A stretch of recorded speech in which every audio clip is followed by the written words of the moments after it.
Nah, tujuan mereka adalah keluar negeri, hati-hati terhadap orang-orang yang ingin menjadikan kita sebagai alat untuk melakukan tindak pidana. Dan ketika kami menemukan warga negara Indonesia yang berdasarkan hasil wawancara mendalam, ditemukan indikasi bahwa akan bekerja di luar negeri, kita akan menyerahkannya ke BP3MI untuk proses selanjutnya. Setiap kegiatan di Pelabuhan Tunontaka menyimpan ribuan cerita.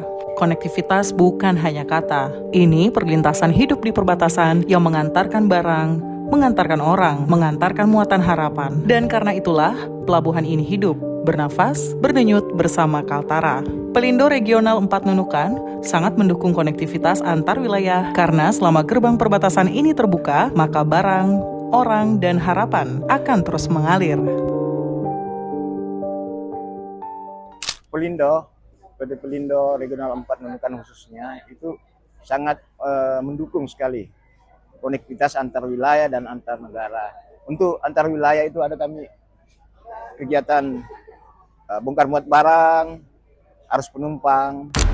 Dari konektivitas inilah segala peluang terbuka, mulai dari mencari kerja hingga masuknya barang ke ujung utara. Pelabuhan Tunontaka hidup karena arus tersebut. Seperti apa pengamanan yang telah dilakukan untuk mencegah barang ilegal dan orang yang tak bertanggung jawab masuk lewat gerbang perbatasan ini? Berikut akan menjelaskan Nasrul, PS Kanit Binmas Polsek KSKP Nunukan. Untuk masalah TPPO atau TKI ilegal, karena Nunukan salah satu pintu juga, pintu setiap orang yang akan berangkat luar negeri ada berada di terminal Tunontaka ini.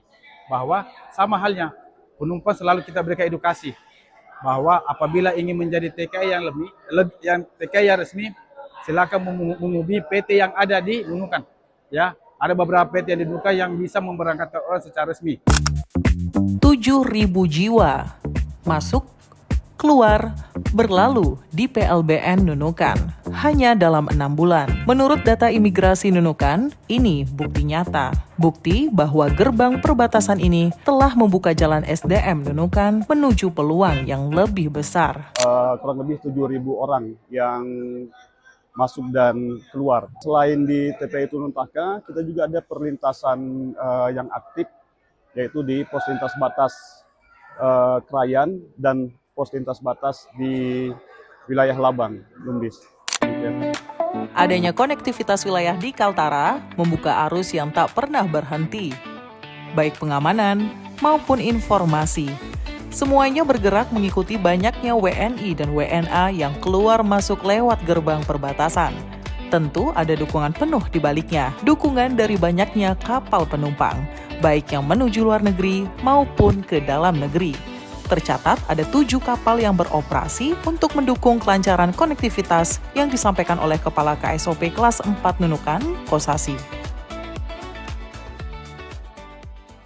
Kita ada kapal penumpang yang melayani tujuan Nunukan Tawau, Malaysia, yaitu sebanyak 7 kapal.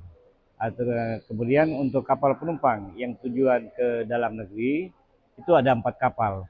2 kapal dari Pelni, kapal Pelni, ya, 2 dari perusahaan PT Pelni, 2 kapal yang dari perusahaan swasta yang ada di Nunukan dengan rute yang Nunukan Parepare untuk swasta. Yang untuk Pelni sesuai dengan rute yang ada, dia rute Nunukan, Balikpapan, Pantoloan, Parepare sampai ke daerah timur sana.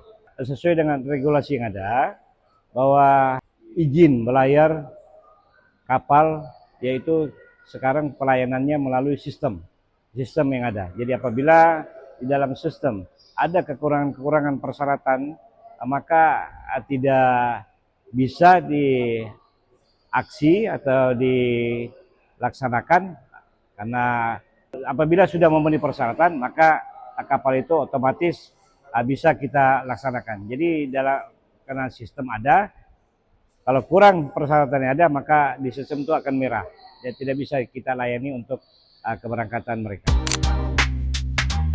Fasilitas kapal penumpang hadir untuk masyarakat dan kapal barang hadir untuk kebutuhan. Dominannya adalah rokok dengan rata-rata 83 kontainer per kapal. Kalau barang ekspor impor itu, kalau ekspor yang dominan di kita sekarang ini sebenarnya cuma muatan rokok ya, Bu ya. muatan rokok dari kapal direct dari Singapura. Muatan rokok jumlah kontainer itu per kapal biasanya 83 kontainer. 83 kontainer. Terus kalau untuk yang perdagangan antar pulau itu kurang lebih ada 900 sekian lah. 900 sekian untuk kegiatan bongkar muatnya. Memang dibatasi dengan kapasitas angkut juga sih. Pelabuhan ini adalah gerbang konektivitas rejeki. Semoga ia terus berjalan baik dan juga menjadi harapan, menjadi pintu gerbang perlintasan barang, jasa, dan orang di perbatasan.